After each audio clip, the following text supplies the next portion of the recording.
สำหรับตอนนี้นะครับเราอยู่ที่วัดไทยออฟฮาวายหรือวัดไทยฮาวายหรือวัดพุทธจักรมงคลวรารามเก่านะครับซึ่งปัจจุบันนี้อยู่ที่เมืองเพิร์ธที่รัฐฮาวายนะครับ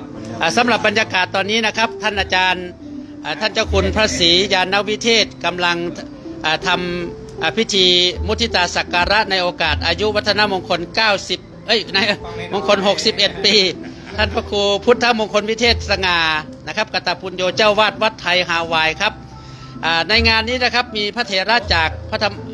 ากอเมริกามาร่วมงานเป็นจำนวนมากเลยนะครับโดยเฉพาะได้รับเกียรติจากท่านเจ้าคุณพระศรียานวิเทศเจ้าวาดวัดปากน้ำมิชิแกนนะครับครับก็อนุโมทนาบุญด้วยครับผมแล้วก็ท่านอาจารย์เจ้าคุณพระวิเทศวิสุทธิคุณนะครับเจ้าวาดวัดปากน้ำอเมริกาครับรัฐโอไฮโอนี่ทั้งสองนี่เป็นสหายธรรมกันนะครับอยู่วัดเดียวกันครับมาถึงก็มาทำชาววัดปากน้ำเป็นลูกพี่ลูกน้องกันครับครับในเช้าวันนี้ครับผมครับในเช้าวันนี้อยากจะให้พระอาจารย์ได้คุยเกี่ยวกับเรื่องการดูแลสุขภาพไม่ว่าจะเป็นเรื่องของการขบฉันการออกกำลังกายโดยเฉพาะ5 อนะครับ5 อครับ5 อชะลอความแก่เนี่ยพระเดชพระคุณรักษาชีวิตให้มีสุขภาพแข็งแรงครับผมอากาศครับครับแล้วก็อารมณ์ครับแล้วก็อุดทับกลางน้ำครับผมแล้วออกกำลังออกกำลังครับทราบข่าวว่าพระเดชพระคุณมีโรคภัยไข้เจ็บเปลี่ยนเป็นอะไรครับผมครับก็สูงสุดเมื่อ10 ปีที่แล้วก็คือเป็นมะเร็งที่ต่อมลูกหมากครับผมแล้วช่วงที่บอกว่าหมอบอกว่าเป็นมะเร็งเนี่ยพระเดชพระคุณทำยังไงครับมีความรู้สึกยังไงครับตอนนั้นครับก็หัวเราะกากเลยหัวเราะเยาะมันหรือว่าหัวเราะแบบว่าเพื่อที่จะปลอบใจตัวเองก็พอดีที่ว่าหมอหัวเราะกันคืนเพราะว่าหมอนั่งอยู่6 คนครับว่าอาจารย์เป็นมะเร็งแล้วนี่จะทำยังไง1จะต้องฉายแสง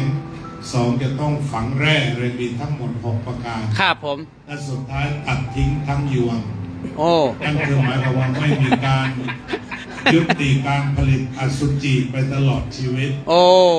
เรียกว่าถ้าใครจะมาบอกว่าดร.จันยาเป็นอย่างนั้นอย่างนี้นี่นะไม่มีสิทธิ์เลยนะครับใครบอกว่าลูกดร.จันยาเรียบร้อยเลยตรวจดีเรียกว่าพูดได้มั่นใจว่า100%นึกถึงอาจารย์สุขุม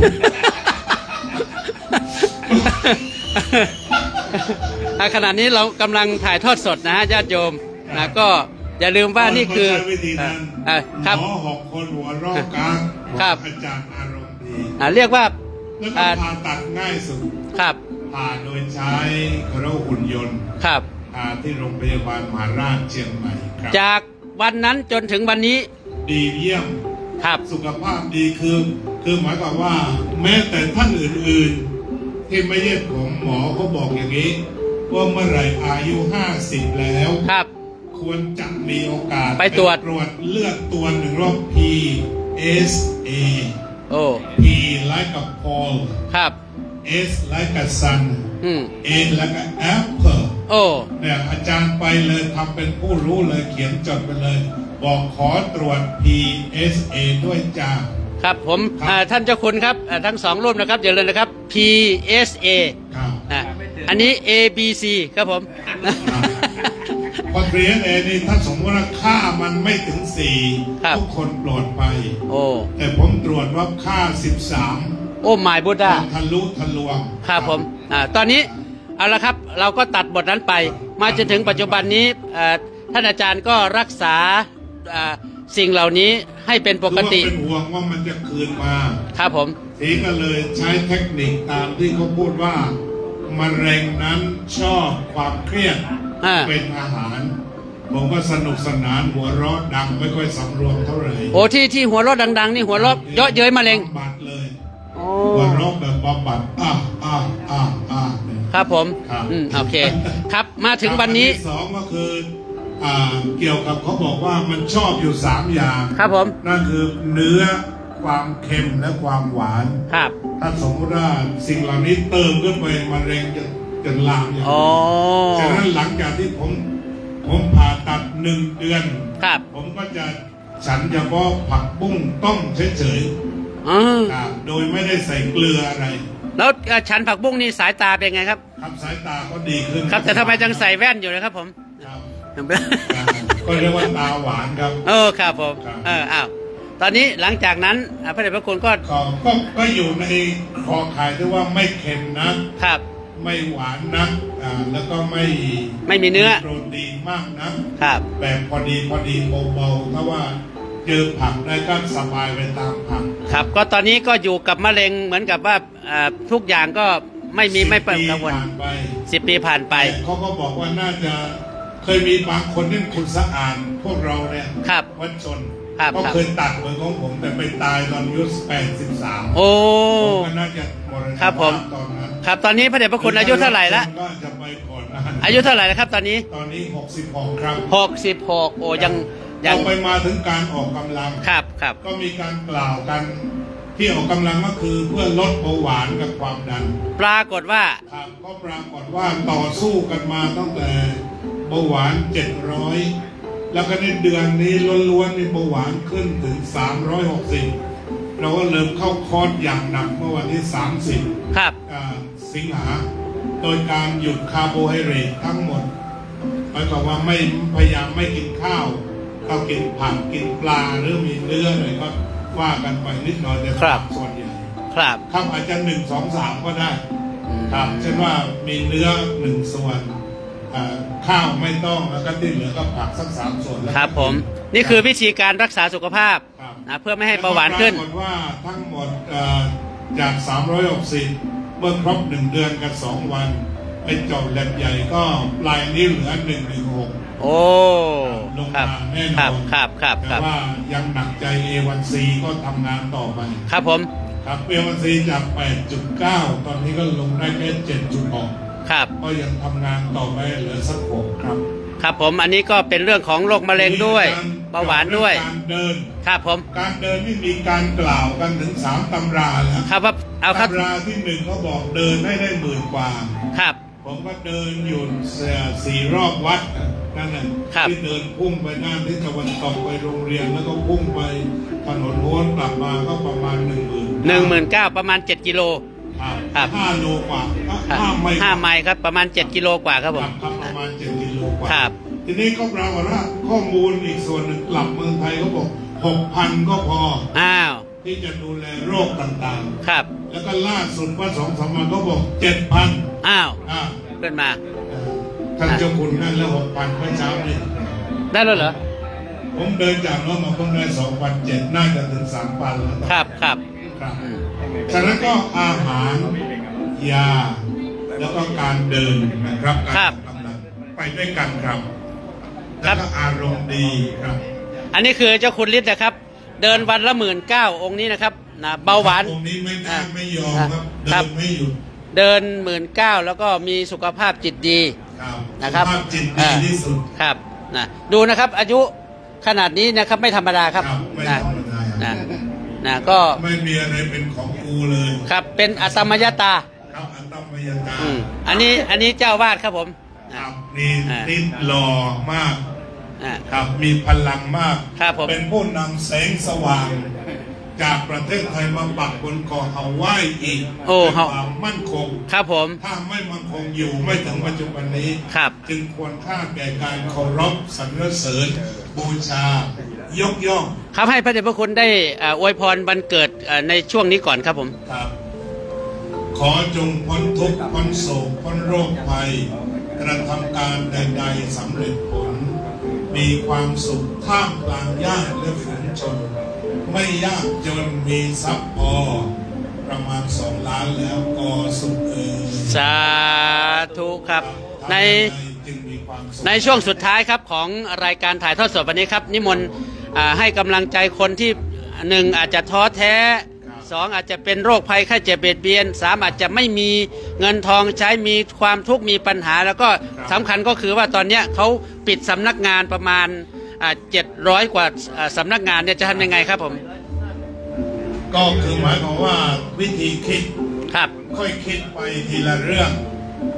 หรือเรื่องว่าปัจจุบันหรือว่าปัจจุบันขณะครับก็เหมือนท่านอาจารย์เดินทางมาสร้างวัดที่นี่นี่คือต้นแบบที่สำคัญที่สุดครับมองไปทิศไหนก็เจอบ้านคนสักบ้านก็ไม่มีบ้านชาวพุทธสักบ้านสักช่องไม่มีแต่เดินเรื่อยไป40 ปีไม่ท้อสุดท้ายก็สามารถปักธงชัยบนของเอาไว้อีกได้อย่างมั่นคงเพราะทุกคนไปเจอปัญหาอย่าเพิ่งตกใจปัญหามีไว้แก้ไม่ใช่มีไว้กุ้มครับแม่ชีสันสนีกล่าวว่าทุก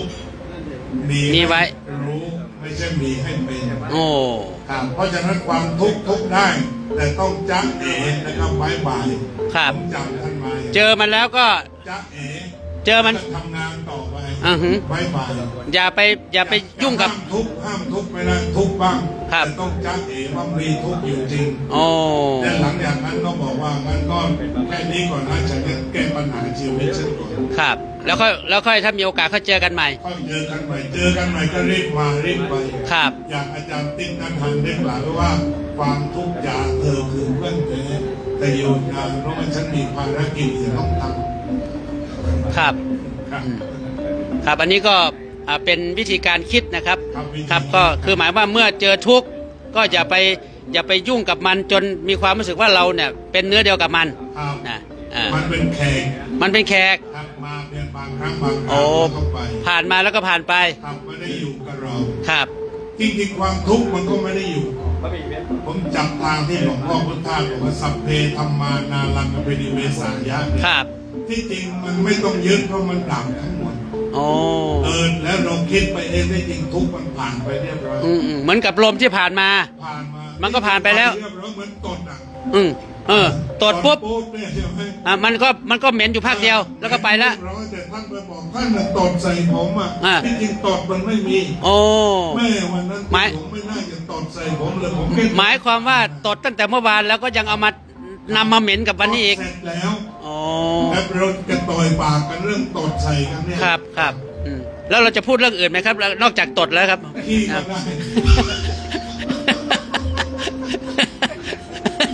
ได้ดูผู้ฟังนะครับผู้ฟังให้กำลังใจครับผมนะก็เรียกว่าผ่านมาก็ผ่านไปนะครับครับตอนนี้เวลาที่ผ่านมาเนี่ยทำยังไงครับถึงจะให้มันมีคุณค่าครับผมครับมีคุณค่าก็คือทำสิ่งที่อยู่ตรงหน้าให้ดีที่สุดครับปัจจุบันนันจะโยธรรมังตัตถาวิปัสสติซึ่งเดี๋ยวต้องสวดด้วยใช่ไหมครับเนี่ยอธิตังนังมาต้องขึ้นไหมเดี๋ยวเนี่ยก็ไม่ทราบเหมือนกันอยู่ที่หัวเตียงครับผมเนี่ยหัวใจตัตถาวิปัสสติครับแล้วก็มองปัจจุบันแล้วก็ทำปัจจุบันสิ่งที่ยังมาไม่ถึงก็ปล่อยครับผมทำสิ่งนี้ให้ดีที่สุดอดีตก็ผ่านไปแล้วอนาคตก็ยังมาไม่ถึงทำปัจจุบันให้ดีที่สุดก็เหมือนผมเดินทางมาเนี่ยครับเป็นไงครับเดินทางมาเป็นไงครับบอกท่านมาตลอดว่ามารับด้วยแล้วด้วยคือเกิดความหวั่นไหวอย่างนั้นนะกังวลละกังวลมาตลอดบอกนี้มากเป็นส่งจดหมายนี้มากใช่ไหมแต่ต้องทำให้ดีที่สุดเห็นไหมพอสุดท้ายเทวดาเข้ามาโปรดหลวงพี่มานั่งเฝ้าอยู่เลยที่นั่นแล้วเครื่องบินเราเหมือนกันเพราะธรรมดาเนี่ยผมพยายามจะกลั่นให้ไปเรียนทางแล้วอย่างหนึ่งก็ผมจะใช้ไมเลสอันนี้มางานนี้ก็จ่ายแค่25 เหรียญอยู่ในเต็น25 เหรียญที่มันก็ทุกอย่างมันก็เส้นทางพระธรรมจัดสรรมันก็วาดให้ผมต้องไปรอที่นั้น3 ชั่วโมงนี่เพราะที่มันนัดมันรอผมอยู่ธรรมจัดสรรครับและตอนนั้นยังไม่เจอพี่มันนัดผมก็บอกยังพี่เขามารับด้วยพอออกจากงวงมันงงเป็นไงตะเต็มไปอยู่ไกลโกงไปทางไหนเนี่ยทิศทางที่จะหลุดออกก็ยังไม่พร้อมหลวงพ่อก็พาเดินช้าๆนะเรื่องไม่ได้ยังไงท่านบอกเขาเคยมาตั้ง4-5 ครั้งก็ยังชูโอ้โห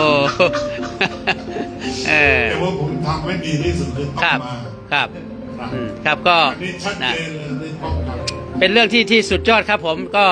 ได้ทั้งข้อคิดนะครับจากเรื่องของการรักษาสุขภาพการดูแลสุขภาพแล้วก็มาจนถึงวันนี้ แล้วพอเราคิดถึงเรื่องบุญเนี่ยมันก็มีคนมาช่วย ครับได้ทราบข่าวว่าในวันพรุ่งนี้พระเดชพระคุณจะเป็นเจ้าภาพถวายภัตตาหารเช้าด้วยก็หมายถึงเอาอย่างนี้แล้วกันเกินบอกท่านอาจารย์นรินทร์ว่าจะทำอะไรครับที่เป็นเบรคฟาสต์แล้วก็พาผมไปจะซื้อร้านไหนก็ชี้เอาจะถวายผลไม้อะไรจะมีแมททีเรียลต้มข้าวอะไรก็พาไปเดินตลาดฮาวายครับก็ไม่ทราบว่าเท่าไหร่ก็ว่าไปครับผมแต่ว่าจิตใจศรัทธาไปเรียบร้อยแล้วครับหลุดแล้วครับโอ้นะครับเหลือแต่ว่าเดี๋ยวอาจารย์นรินทร์จะตัดหน้าซะก่อนผมมาช่วยไม่ได้ครับหมายความว่าเมื่อบุญมันมาอยู่ต่อหน้าแล้วต้องทอครับหวังว่าคงไม่ต้องตัดไม่ลงตัดครับนี่ถ่ายทอดไปทั่วโลกเลยครับก็เดี๋ยวสวดเสร็จก็คงต้องไปเตรียมกันครับผมอวยพรให้กับพี่น้องทั่วโลกเลยครับผมครับขอให้พี่น้องทั่วโลกจงมีแต่ความสุขสงบร่มเย็นใช้ชีวิตให้เป็นประโยชน์ทุกขณะจิตเถิดสาธุขณะนี้ท่านกำลังติดตามรับชมการถ่ายทอดสดของท่านดร.พระมหาจัญญาสุทธิยาโนนะครับเจ้าวาดวัดพุทธปัญญาเมืองโพโมนาวันนี้ท่านมีโอกาสได้เมตตาเดินทางมาที่วัดไทยฮาวายนะครับซึ่งก็จัดงาน3-4 งานด้วยกันก็คือ40 ปีวัดไทยฮาวาย61 ปีอายุวัฒนมงคลท่านเจ้าอาวาสแล้วก็ทำบุญอุทิศถวายเสด็จพ่อร.9แล้วก็ทำบุญอุทิศพันพระบุรุษโดยเฉพาะพระเดชพระคุณพระมงคลเทพโมลีหลวงพ่อดร.สุพจน์โชติปาโลผู้ก่อตั้งวัดไทยฮาวายแห่งนี้แล้วก็มีพระธรรมทูตจากสหรัฐอเมริกาที่เป็นคณะกรรมการแล้วก็เป็นพระธรรมทูตที่ได้เมตตามาอย่างเช่นท่านอาจารย์พระมหาสมปองจากวัดธรรมภาวนารัสกาเจ้าภาพครับเจ้าภาพปลาแซลมอนนะครับนำมาจากรัสกานะครับท่านอาจารย์เจ้าคุณพระศรียานวิเทศเจ้าวัดปากน้ำมิชิแกนนะครับแล้วก็พระเดชพระคุณพระวิเทศวิสุทธิคุณนะครับได้เดินทางมาจากวัดปากน้ำอเมริการัฐโอไฮโอพระเดชพระคุณพระวิเทศสิทธิธรรมพรเจ้าวาดวัดอัตตมยตารามรองประธานสมัชชาสงฆ์ไทยมาด้วยนะครับพระเดชพระคุณพระราชวัชรวิเทศหลวงพ่อเจ้าคุณศักดิ์ชัยก็มาร่วมด้วยช่วยกันวันนี้เป็นความสุขมากนะครับท่านอาจารย์พระครูเจติยธรรมวิเทศนะครับก็เดินทางมาจากวัดพระธาตุโดยสุเทพ USA ท่านอาจารย์พระมหาวิเชียรอติเมโทจากวัดหนังอันนี้นะครับครับผมนี่เป็นอุปชาร่วมกันนะครับร่วมกันรุ่น50นะครับครับจะสุขุมด้วยครับผมโอ้โหครับวันนี้เป็นการมาเจอกันของเรียกว่าพระธรรมทูตที่ทำงานพระศาสนามีความยิ่งใหญ่มีความเสียสละวันนี้ยุติการถ่ายทอดสดไว้เท่านี้ก่อนเชิญติดตามอย่าพลาดโอกาสช่วง 2-3 วันมานี้ท่านจะได้เห็นว่าฮาวายเป็นอย่างไงฮาวายเป็นยังไงวันนี้เอาไว้แค่นี้ก่อนแล้วเดี๋ยวอีกประมาณครึ่งชั่วโมงเราก็จะทำพิธีสวดพุทธมนต์โดยพระธรรมทูตในอเมริกาขอเจริญพร